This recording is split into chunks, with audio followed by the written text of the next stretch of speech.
नमस्कार. आज मी शिडकोमध्ये UDCPRच्या चुकीच्या इम्प्लिमेंटेशनच्या संदर्भात बोलणार आहे. या संदर्भात मी वेगळ्या फ्रंटवरती शिडकोच्या बिल्डिंग परमिशनचे associate planners, senior planners, respective building परमिशनचे चीफ प्लॅनर यांच्याबरोबर हे वेळोवेळी बोललेलो आहे. मला या गोष्टी MD साहेबांच्या पण कानावर घालायच्या होत्या, पण MD साहेबांच्या अपॉइंटमेंट मिळणं फार डिफिकल्ट आहे. म्हणजे किती इन्सिस्ट केलं, किती जेन्युइन प्रॉब्लेम आहे म्हणून सांगितलं तरी MD साहेबांच्याकडून अपॉइंटमेंट मिळणं डिफिकल्ट आहे. त्याच्यामुळे मी हा व्हिडिओ MD साहेबांना जे मला कन्वे करायचं आहे त्याच्यासाठी बनवते. MD साहेब नमस्कार.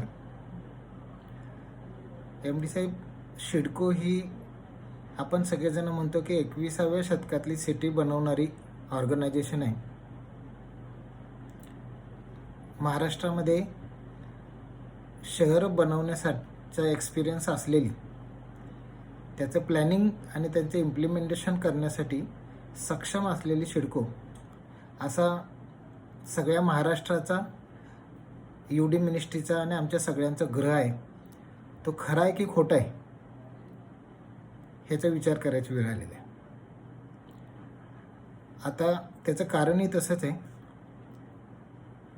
अख्ख्या महाराष्ट्रामध्ये हा UDCPR, unified development control regulation and promotion, हे महाराष्ट्र गव्हर्नमेंटनं महाराष्ट्रभरातल्या बिल्डिंग परमिशनच्या डिपार्टमेंटमध्ये सुसूत्रता आणण्यासाठी आणला. तो आणताना पाठीमागच्या गव्हर्नमेंटमध्ये त्याच्यावरती 3 वर्ष एक्झरसाईज झालं. त्याच्यानंतर आत्ताचं जे 2.5 वर्षाचं गव्हर्नमेंट होतं त्याच्यामध्ये 1 वर्ष 1.5 वर्षाचं एक्झरसाईज झाल्यानंतर तो एक साधारणतः डिसेंबर 2000मध्ये तो इम्प्लिमेंटेशनला दिला. इम्प्लिमेंटेशनला देताना त्याच्यामध्ये शिडको, नवी मुंबई आणि शिडको प्लॅनिंग अथॉरिटी असलेल्या अजून बाकीचे खोपटा वगैरे एरिया याही एरियाला इन्क्लूड केलं. बऱ्यापैकी महाराष्ट्रातले सगळे भाग त्याच्यामध्ये कव्हर केलेले आहेत.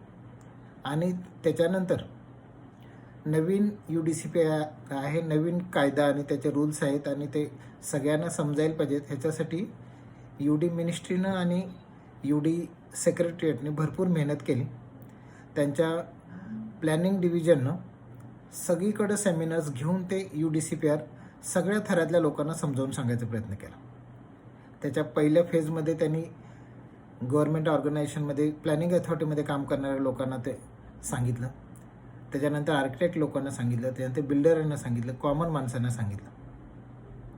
आता त्याच्यामध्ये त्याने असंच सांगितलं की आम्हाला ह्याच्यामध्ये सुसूत्रता आणायची आहे आणि याच्यामुळं जो काय आम्ही ॲन्सिलरी FSI, प्रीमियम FSI दिला आहे त्याच्यामुळं घरांचा स्टॉक भरपूर अवेलेबल होईल आणि त्या अवेलेबल झालेला स्टॉक जो आहे तो घरांच्या किमती कमी करण्यासाठी कामाला येईल, हा त्याचा मूळ उद्देश होता.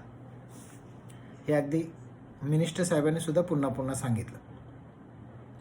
आता मी ज्यावेळेला शिडको चुकीच्या पद्धतीनं UDCPRचे इम्प्लिमेंटेशन करते असं म्हणतो, तर त्याच्यासाठी मी असे बरेच मुद्दे आहेत, पण त्यातले मी 4-5 मुद्दे आजच्या मी या व्हिडिओमध्ये MD साहेब तुमच्यासमोर आणू इच्छितो.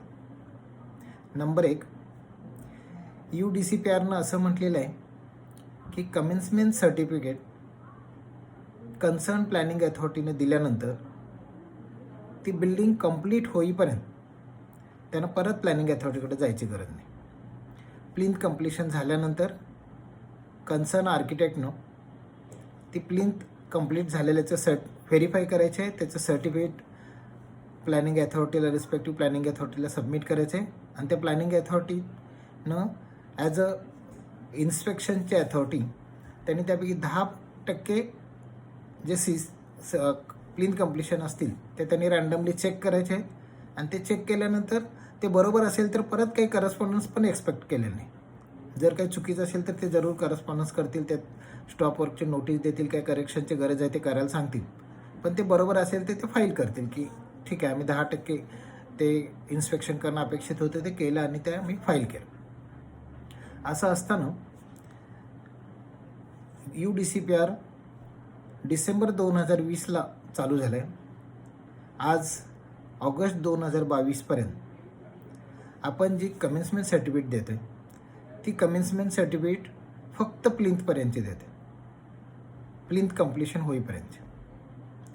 बरं, असं करणारी महाराष्ट्रातली ABC कॉर्पोरेशन नाही, तर महाराष्ट्रातली एक सक्षम कॉर्पोरेशन असं जे म्हणतो ते सिडको ऑर्गनायझेशन अशा प्रकारची CC देतं. म्हणजे UDCPRला अपेक्षित आहे त्याच्या बरोबर उलटं. पूर्वी असं होतं, प्लिंथ कंप्लिशन सर्टिफिकेट दिलं जायचं, त्याच्यानंतर त्याचे हॅबिटेबल फ्लोअरपर्यंतची CC दिली जायची, त्याच्यानंतर त्याच्या पुढच्या कामाची CC दिली जायची.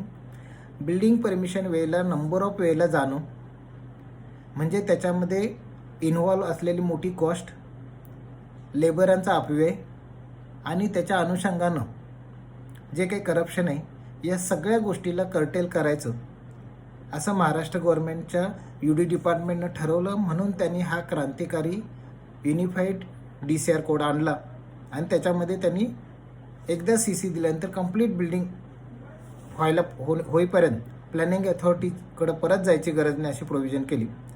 आणि त्या त्यांच्या अपेक्षेला आणि त्या त्यांच्या कायद्याला आणि रूलला मुद्दाम म्हणून सिडको अपोज करते असं म्हणावं लागेल.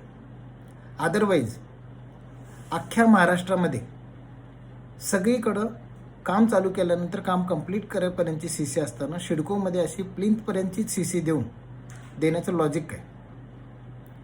आता हा जो विषय आहे हा विषय मी सगळ्यांच्याकडे सांगितला. टेक्निकल लेवलवरती त्याने ॲक्सेप्ट केला की हां आमची ती चूक आहे, पण ते कधी सुधारली जाईल हे माहीत नाही. अशी कुठल्याही प्रकारची कमिटमेंट त्यांच्याकडनं मला मिळाली नाही की आमची ही चूक आहे, आम्ही 2 दिवसात सुधारतो, आठवड्यात सुधारतो.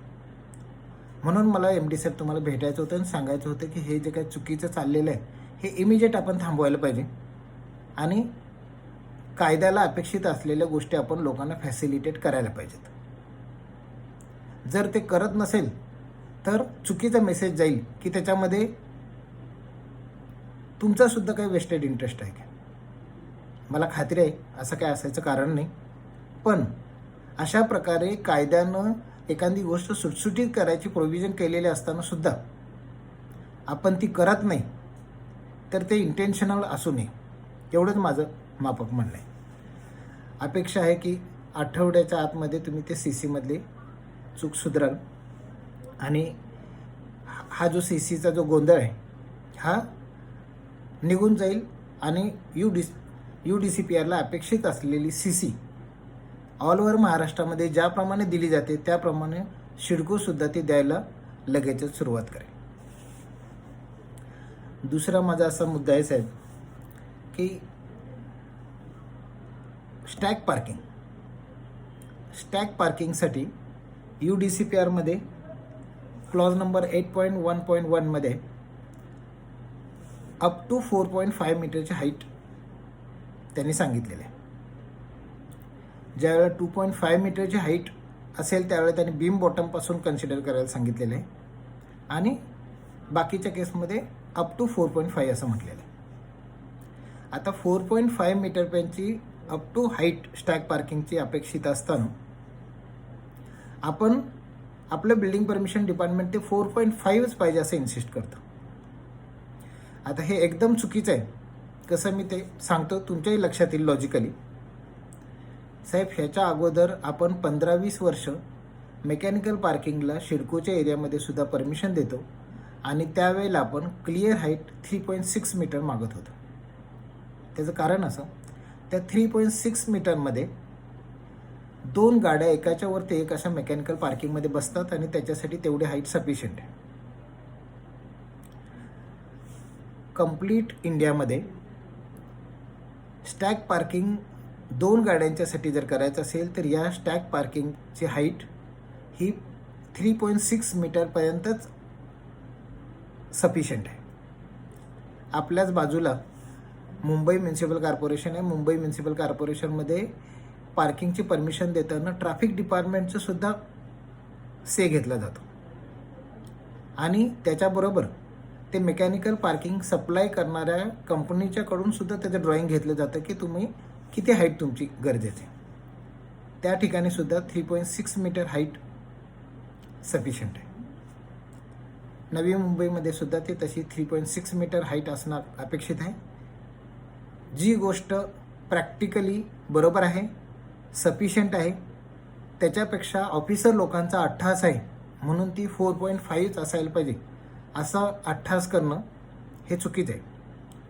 आता हा अट्टहास जे आहेत हे अधिकारी मुद्दाम करतात असं म्हणायला जागा आहे, कारण ते अधिकारी टेक्निकल आहेत, शिकलेले आहेत आणि त्याचा इफेक्ट त्यांना माहीत आहे. आता त्याचा इफेक्ट काय आहे, जर गरज नसताना 4.5 मीटरची हाईट आपण इन्सिस्ट केली तर 4 माळ्याची बिल्डिंग बांधायची त्याची हाईट जी आहे ती 15 मीटर आपण एक्सेस करतो. म्हणजे त्या माणसाचा एक फ्लोअर जो आहे तो कमी होईल. तसंच 7 माळ्याच्या बिल्डिंगमध्ये 7वा फ्लोअर त्या माणसाचा निघून जाईल, कारण तो 24 मीटरच्या वरती जाईल. 4.5 मीटरची आपण क्लिअर हाईट स्टॅक पार्किंगसाठी मागितलं. म्हणजे आपण काय करतोय की ज्या 4 माळ्याच्या बिल्डिंगमध्ये छोटे प्लॉटला 1.5 FSIचे जे प्लॉट दिले त्यांचं FSIचं जे कन्झम्पशन आहे ते इंटेन्शनली कन्झम्पशन होऊ नये या पद्धतीने आपण बिहेव करतोय. तशीच कंडिशन 7 माळ्याच्या बिल्डिंगच्या केसमध्ये UDCPR क्लिअरली असं म्हणतोय की ज्या एजन्सीज प्लॉटिंग करतात आणि प्लॉटिंग करून विकतात त्यांची ती जबाबदारी आहे की त्यांनी प्लॉट केलेला आणि FSI ऑफर केलेला तो FSI अवेलेबल असलेल्या नियमाप्रमाणे त्याचं कन्झम्पशन व्हायला पाहिजे. जरी UDCPRमध्ये एका ठिकाणी असं म्हटलेलं आहे की 100% FSI कन्झम्पशन करणं ही जबाबदारी नाही असं असलं तरी नैतिक जबाबदारी ही येते, कारण 1.5 FSIचा प्लॉट ज्यावेळेला टेंडर म्हणून आपण विकतो 12.5% लोकांना कॉम्पेन्सेशन म्हणून तो देतो, तर त्यावेळेला त्याचा वापर हा व्हायला पाहिजे. आणि तो वापर नाही व्हायला पाहिजे असं इंटेन्शनली चुकीचं क्लॉज वापरणं हे कुठल्याही कायद्याला आणि कुठल्याही नीतिमत्तेला धरून नाही असं मला वाटतं. तर त्याच्यामुळे तो स्टॅक पार्किंगचा जो मुद्दा आहे तो एक तुम्ही इमिजिएट ॲड्रेस करायला पाहिजे असं मला वाटतं. बरं, आता तुम्ही म्हणाल की म्हणजे तुमचा FSI 4 माळ्याचा आणि 7 माळ्याचा एक फ्लोअर कमी होतो का? तर आता तो लॉस बिल्डरांना सहन करणं पॉसिबल नाही. अदरवाईज त्यांना सुसाईड करायला लागेल, कारण प्रॉफिटच राहणार नाही एक माळा गेला तर. मग त्याच्यासाठी सोल्युशन काय? त्यासाठी सोल्युशन आता असं की मग आमचे आर्किटेक्ट जे आहेत ते स्टॅक पार्किंगच्या ऐवजी पीट पार्किंगसाठी ऑप्शन देतात. आता हे पीट पार्किंग जे आहे हे पीट पार्किंग शिडको ॲक्सेप्ट करते. आता या पीट पार्किंगमध्ये काय होतं आहे की स्टॅक पार्किंगच्या 3.6 मीटर हाईटमध्ये ते बसत असताना आपण 4.5 मीटरचा अट्टहास केल्यामुळं स्टॅक पार्किंग करायला लागते. 4 माळ्याच्या बिल्डिंगमध्ये आणि 7 माळ्याच्या बिल्डिंगमध्ये पीट पार्किंग केल्यानंतर त्या मुलांना इकडं तिकडे खेळण्यासाठी जागाच राहणार नाही. नंबर 1. नंबर 2, नॉर्मल केसमध्ये सुद्धा त्या खड्ड्यामध्ये कोणतरी पडू शकते लहान मुलं, त्यांचा ॲक्सिडेंट होऊ शकतो. नंबर 3, आपण मुंबईसारख्या ठिकाणी आहे की जिथं भरपूर पाऊस पडतो, तर त्या स्टिल्टमध्ये सुद्धा आपला पाऊस पडतो, तर त्यामुळे त्या स्टिल्टमधलं जे काही पीट पार्किंग असेल ते पावसाळ्यात भरून जाईल. त्यामुळं गाड्यांचं नुकसान होऊ शकतं, सगळ्या सोसायटीमध्ये फ्लडिंगनं गाड्यांचं नुकसान होईल, ॲक्सिडेंटसुद्धा होऊ शकतो. म्हणजे या सगळ्या ॲक्सिडेंटसाठी उद्या जर काही या प्रकारचा ॲक्सिडेंट झाला तर या पीट पार्किंगमधल्या ॲक्सिडेंटसाठी सिडकोच्या अधिकाऱ्यांना जबाबदार धरायचं का? कारण आपले कायदे असे सांगतात की प्रत्येक गोष्टीला निग्लिजन्ससाठी बिल्डरला जबाबदार धरायचं. मग आता याच्यामध्ये चुकीचा UDCPRचा अर्थ लावून गरज नसताना 4.5 मीटरचा अट्टहास केल्यामुळं जे पीट पार्किंग होतील आणि त्या पीट पार्किंगमध्ये ॲक्सिडेंट झाले तर त्याला सिडको प्रशासनातला कुणाला जबाबदार धरायचं?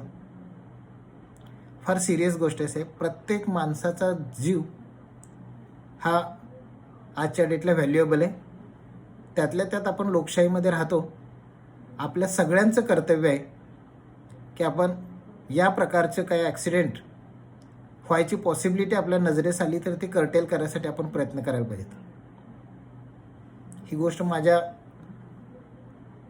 व्हिज्युअलायझेशनमध्ये आली. मी सिडकोच्या अधिकाऱ्यांच्याकडे सुद्धा शेअर केली, पण एक्स्ट्रीम अथॉरिटीकडे शेअर करायला मला टाईम नसल्यामुळे मी या व्हिडिओच्या मार्फत ती कन्वे करतो आहे.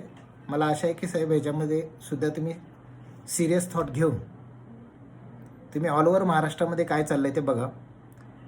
सिडकोतल्या अधिकाऱ्यांना UDCPRपेक्षा जास्त समजते असं असायचं कारण नाही.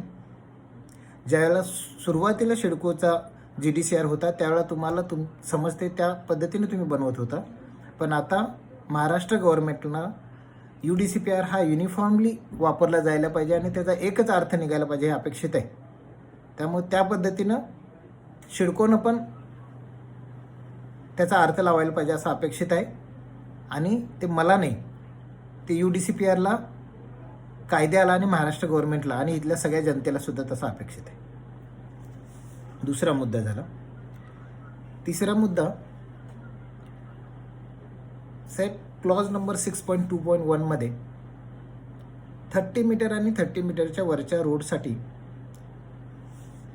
प्लॉटचं फ्रंट मार्जिन डिस्टन्स हे ABC म्युनिसिपल कॉर्पोरेशनमध्ये 6 मीटर असायला पाहिजे असं लिहिलेलं आहे आणि अदर ठिकाणी ते 4.5 मीटर असायला पाहिजे. सिडकोचा जो एरिया आहे, द्रोणागिरी आहे, उलवा आहे, कंजाडे वगैरे आहे, खारघरसुद्धा आहे, पण खारघरच्या बाबतीत तुम्ही ते भविष्यात म्युनिसिपल कॉर्पोरेशनमध्ये जाणार असं काही जस्टिफिकेशन देऊ शकता, पण बाकीचे जे एरिया आहेत त्याच्यासाठी तरी ॲटलिस्ट त्याच्यामध्ये 30 मीटरच्या रोडसाठी 4.5 मीटरचं front marginal open space expected आहे. आता त्या 4.5च्या ऐवजी सिडकोचे ऑफिसर जबरदस्तीने 6 इन्सिस्ट करते. काय लॉजिक काय नाही. लॉजिक काय तर आम्हाला म्युनिसिपलच्या ॲटपार करा असं लिहिलेलं आहे आणि ते लिहिलं आहे ते कदाचित उद्या मान्य झालं तर म्हणून आम्ही असं करतोय. साहेब तुम्हाला माहिती असेल तरी तुमच्या माहितीसाठी सांगतो, सिडकोच्या GDCRमध्ये अशा कमीत कमी 10 गोष्टी होत्या की ज्या सिडकोनं असं म्हटलेलं होतं की आम्ही हे UDला लिहिलेलं आहे आणि आम्ही ते GDCRमध्ये लिहून त्याचं इम्प्लिमेंटेशन चालू केलं. GDCR सिडको या इम्प्रेशनमध्ये होते की आम्ही लिहिलेली गोष्ट म्हणजे काळ्या दगडावरची रेघ, ती UDला सँक्शन करून देणंच आहे. तुमच्या माहितीसाठी सांगतो साहेब, गेले 10-15 वर्षापासून अशा प्रकारे लिहिलेले कित्येक लेटर GDCRशी संदर्भित UDकडून सिडकोला उत्तर आलं नाही. आजच्या डेटला CBFBची केस हायकोर्टात चालू आहे. त्या केसमध्ये सिडको ऑफिसरांच्या अगेन्स्ट स्ट्रिक्चर पास केलेले आहेत मान्य हायकोर्टानं आणि त्याच्यामध्ये याच्यासाठी सिडकोच्या ऑफिसरांच्यावरती ॲक्शन का घेतली नाही असे 2 वेळा विचारणा झालेले. मी सिडको ऑफिसरांच्या अगेन्स्ट ॲक्शन घ्यायला पाहिजे विचारायचं आहे असं याच्यातनं मला सांगायचं नाही. मला असं सांगायचं आहे की याचा अर्थ तुम्ही जे काही लिहिलेलं होतं ते आलं नाही तरी तुम्ही इम्प्लिमेंटेशन केलं म्हणून ही कोर्टाची स्ट्रिक्चर्स आहेत. आता असंच तुम्ही UDCPRमध्ये लिहिलं की आम्हाला ॲटपार म्युनिसिपल कॉर्पोरेशन घ्या. मग ॲटपार म्युनिसिपल कॉर्पोरेशन घ्या म्हणून म्युनिसिपल कॉर्पोरेशनमध्ये 0.5 प्रीमियम आहे, तुमच्याकडे 0.3 आहे, तुम्ही 0.5 द्यायला सुरुवात करताय का नाही? तुम्हाला ज्या गोष्टी त्रास दिल्याचं समाधान मिळू शकते, मुद्दाम असं मी म्हणतोय, त्या गोष्टी तुम्ही करताय. म्हणजे तुम्हाला म्युनिसिपल कॉर्पोरेशनमध्ये आजच्या मोमेंटला नाही, UDCPRनं असं सांगितलं की आजच्या मोमेंटला UDCPR जे तुम्हाला गाईडलाईन दिलेले आहेत त्या तुम्ही फॉलो करा ना. उद्याला ते UDCPR पासून आल्यानंतर त्या मोमेंटपासून तुम्ही त्याचे इम्प्लिमेंटेशन चालू करा. तुम्ही लिहिलेल्या UDच्या पत्राचं उत्तर गेले 1.5 वर्ष आलं नाही आणि काय येणार आहे ह्याची वाट बघत तुम्ही नको त्या गोष्टी इन्सिस्ट करणार लोकांना?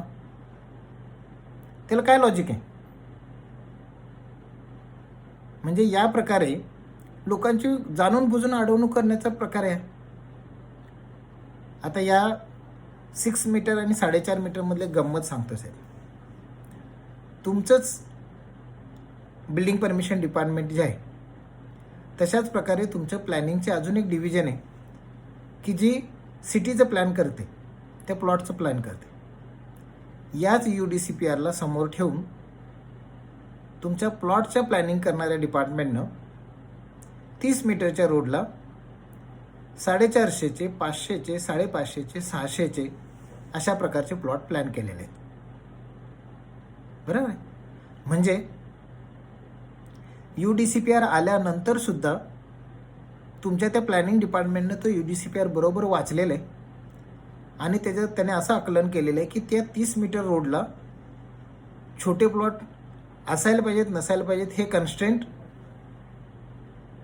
As a शिडको special planning authority आपल्याला नाही आहेत आणि त्यामुळे त्यांनी ते प्लॅन केलेले आहेत. बरोबर आहे? म्हणजे त्यांनी UDCPRचा बरोबर हात लावला. त्याच्यानंतर दुसरं बिल्डिंग परमिशनचं डिपार्टमेंट त्या 450च्या प्लॉटला तिथं बिल्डिंग होऊ नये किंवा तिथं FSIचं कन्झम्पशनच करता येणार नाही या पद्धतीचा चुकीचा UDCPRचा अर्थ लावून त्याला 6 मीटर पाठीमागे जायला इन्सिस्ट करते. काय लॉजिकच मला कळत नाही. हे लॉजिक मी तुमच्या ऑफिसरांच्या समोर ठेवल्यानंतर ते निरुत्तर असतात, पण ॲक्शन काही होत नाही. कारण त्यांना आपण असं वागलो हे चुकीचं आहे आणि त्याच्यामुळे लॉस होते, त्यासाठी आपल्याला जबाबदार धरलं जाईल किंवा आपण या प्रकारचा लॉस करण्याला आपण इकॉनॉमीचा लॉस करतोय, लोकांचा लॉस करतोय, ह्याच्यात आपल्याला काय आनंद मिळतोय किंवा हे का चुकीचं करतोय हे त्यांना समजलेलंच नाही. या प्रकारे एखादी चुकीची गोष्ट इम्प्लिमेंटेशन करणं हा ज्यांचं स्टेक लागलेलं आहे त्यांच्यासाठी ती फार सिरियस गोष्ट आहे आणि ही समजून घेणं गरजेचं आहे. साहेब, मी शासकीय आणि प्रशासकीय अधिकारी हे फार सेन्सिटिव्ह असायला पाहिजेत या विचाराचं आहे. मी नेहमी या गोष्टी सांगत असतो की तुमच्यावरती फार मोठी जबाबदारी आहे आणि त्यातल्या त्यात लोकशाही देशातल्या शासन आणि प्रशासनामध्ये काम करताना तिथं लोकांच्यावरती थोडा जरी काही अन्याय होत असेल तर ते सिस्टमच्या लक्षात आणून ते कर्टेल करायचा प्रयत्न करणं अपेक्षित आहे शासन आणि प्रशासनाकडनं, ना की शासनानं ते लोकांचा त्रास कमी करायसाठीचे जे कायदे बनवलेले आहेत त्याचा चुकीचा अर्थ काढून त्याचा कसा लोकांना त्रास होईल असा विचार करणं अपेक्षित नाही. ही गोष्टसुद्धा तेवढीच सिरियस आहे ओपन स्पेसच्या याची. त्याच्यावरती पण साहेब तुम्ही लक्ष द्यावं असे माझी अपेक्षा आहे. तर मी मगाशी म्हटलं तसंच आम्हाला म्युन्सिपल कॉर्पोरेशन ॲट पार पकडा म्हणून तुम्ही पार्किंगचा मल्टिप्लाइंग फॅक्टर 0.8 पकडता की जो स्पेशल प्लॅनिंग अथॉरिटीसाठी 0.7 पकडायला पाहिजे. त्याच्यामध्ये सुद्धा पार्किंगची जास्त गरज पडते. आता म्युन्सिपल कॉर्पोरेशनमध्ये जायला पाहिजे म्हणून 0.5 प्रीमियम FSI तो देत नाही तुम्ही. मल्टिप्लाइंग फॅक्टर फक्त 0.7च्या ऐवजी 0.8 वापरणार. म्हणजे जिथं समोरच्याला त्रास होऊ शकतो अशा प्रकारे सोयीचा अर्थ काढायचा हे अपेक्षित नाही. हे UDCPRला अपेक्षित नाही, हे UD डिपार्टमेंटला अपेक्षित नाही, UD मिनिस्ट्रीला अपेक्षित नाही, शासनाला सुद्धा असं अपेक्षित नाही. त्याच्यामुळं तुम्ही जे काही लिहिलेलं आहे त्याचं उत्तर येईपर्यंत UDCPRमध्ये जसा अर्थ आहे त्या पद्धतीने त्याचं इम्प्लिमेंटेशन करणं अपेक्षित आहे. अजून एक मी शेवटचा मुद्दा सांगतो साहेब. मी R&Rला प्रीमियम FSI ॲप्लिकेबल करा ह्याच्यासाठी तुमच्याकडं पर्सनली मी फॉलोअप केला. सुरुवातीला खालचे सगळे लोक डिनायल मोड होते. तुम्ही ॲक्सेप्ट केलं की गगराणी साहेबांच्याकडे मीटिंग झाली आणि गगराणी साहेबांनी असं सांगितलं की ते RNR पॉकेटला सुद्धा प्रीमियम FSI आणि ॲन्सिलरी ॲप्लिकेबल आहे. तुम्ही सहकार्य केल्याप्रमाणे माझी फाईल साहेब सँक्शन झाली. मी त्या प्रीमियम FSIचे पैसे भरले आणि बिल्डिंग परमिशन डिपार्टमेंटनं मला तो प्रीमियम FSI दिला नाही. त्याचं तिसरंच काहीतरी कारण सांगितलं. 10.10.1 सीज केलं म्हणून सांगितलं. मी 10.14.2 हा RNR पॉकेटसाठी 1.5 FSI प्रोटेक्ट करणारा क्लॉज आहे हे लक्षात आणून दिलं आणि तो 1.5 द्यायला सांगितलं. त्याच्यासाठी सुद्धा साहेब तुम्हाला मी भेटलो आणि तो तुम्ही सांगितल्यानंतर त्याच्यानंतर सुद्धा प्रीमियम अडवलं. म्हणजे ज्यावेळेला मला 1.5 देत नव्हते त्यावेळेला ते 1.1 प्लस प्रीमियम देतो म्हणत होते.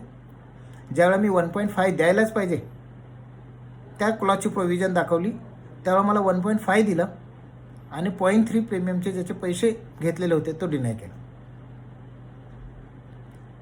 आता त्याच्यामध्ये म्हणे की त्या RNRला 6G ॲप्लिकेबल आहे का नाही ह्याच्यासाठी आम्ही लेटर लिहिले. आता सिडकोतल्या मीटिंगमध्ये UD सेक्रेटरीने सांगितलं मी तुमच्या बिल्डिंग परमिशन सिनियर प्लॅनर यांना डेप्युटी डायरेक्टर प्लॅनिंग कोकण भवनला भोपळे साहेब बसतात त्यांच्यासमोर नेलं. त्यांच्यासमोर ते क्लिअर केलं. पण मुद्दाम ऐकायचं नाही आणि त्याचं चुकीचंच इंटरप्रिटेशन करायचं असं जर असेल तर ते एकदम चुकीचं आहे. अधिकारी म्हणून चुकीचं इंटरप्रिटेशन करणं फार सोपं आहे.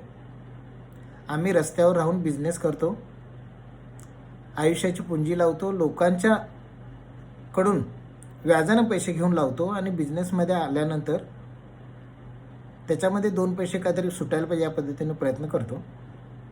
आणि अशा प्रकारे मुद्दाम होऊन चुकीचं इंटरप्रिटेशन करायचं आणि त्यानं लोकांना मोठा लॉस होणार आहे हे माहिती असताना सुद्धा त्याच्यावरती आपण ठाम राहायचं हे ॲक्सेप्टेबल नाही साहेब. एकदम चुकीचं आहे. कुठल्याही पब्लिक फोरमवरती साहेब तुमच्या कंप्लीट टीमबरोबर मी डिबेट करायला तयार आहे. मी असं म्हणतो की UDCPR लिहिणाऱ्या प्रकाश भुकटे साहेबांना बोलवा, आत्ताच्या डायरेक्टर प्लॅनिंग अविनाश पाटील साहेबांना बोलवा, कोकण भवनच्या लोकांना बोलवा, महाराष्ट्रामधल्या अजून XYZ ठिकाणी प्लॅनिंग अथॉरिटीमध्ये लीड करणाऱ्या टेक्निकल लोकांना बोलवा आणि तुमच्या लोकांना बोलवा आणि तुम्ही समजून घ्या की हे कशासाठी हे चुकीचं इंटरप्रिटेशन आहे. खाली साहेब प्रत्येक गोष्टीसाठी असं सांगितलं जातं हे MD साहेबांनी असं सांगितलं. मी त्यांना म्हणतो अरे टेक्निकल इंटरप्रिटेशन चुकीचं आहे हे MD साहेब कसं सांगू शकतात. म्हणजे तुम्ही ते त्यांना चुकीचं ब्रीफ केलं असेल. साहेब माझी कळकळीची विनंती आहे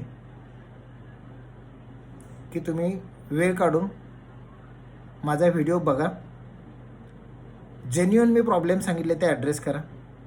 अजूनही काही चुकीचे इंटरप्रिटेशन असतील UDCPRचे ते करेक्ट करा.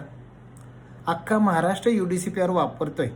बाकी अख्खा महाराष्ट्र पण याच देशामध्ये आर्किटेक्चरल शिकलेलं आहे, याच देशामध्ये सिव्हिल इंजिनिअरिंग शिकलेलं आहे. त्यांनी पण 50-50 वर्ष या महाराष्ट्रामध्ये प्रॅक्टिस केलेले. त्यामुळं अख्खा महाराष्ट्र चुकीचा आहे आणि फक्त सिडको बरोबर आहे असं असू शकत नाही. ज्यांनी UDCPR लिहिला त्यांनी सांगितलेला अर्थ सुद्धा मान्य करायचं नाही हे कायद्याला अपेक्षित नाही. माझी तुम्हाला कळकळीची विनंती आहे की हे पॉईंट्स आहेत, अजून असे जे काही पॉईंट्स असतील ते ॲड्रेस करा आणि UDCPRच्या चुकीच्या इंटरप्रिटेशनमुळं ह्याच्यामध्ये साहेब चुकीच्या पद्धतीनं RNR पॉकेटमध्ये आपण प्रीमियम FSI देत नाही म्हणजे त्या इन्फ्रास्ट्रक्चरसाठी लागणारे जे पैसे ते आपण डिनाय करतो आणि ते इन्फ्रास्ट्रक्चरसाठी लागणारे पैसे डिनाय करतो म्हणजे सिडकोचा रेव्हेन्यू पण आपण डिनाय करतो.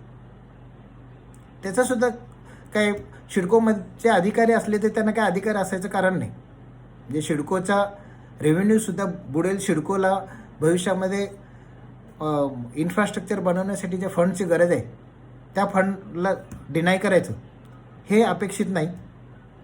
तर त्याच्यामुळे याच्यावरती तुम्ही पॉझिटिव्हली विचार करून लवकरात लवकर हे सगळे पॉईंट कन्क्लूड करायला अशी अपेक्षा आहे. या सगळ्या प्रोसेसमध्ये जर माझी काही मदत लागली तर मी 100% माझा वेळ देऊन तुम्हाला सहकार्य करायला तयार आहे. तर मी हे कन्वे करून माझं हे 4 मुद्दे संपवतो. धन्यवाद.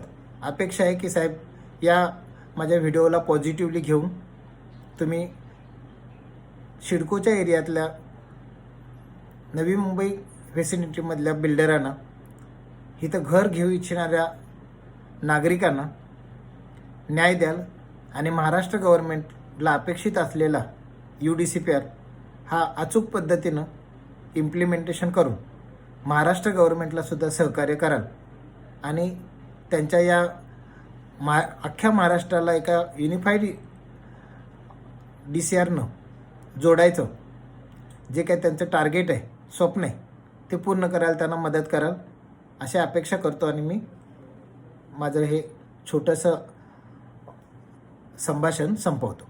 धन्यवाद.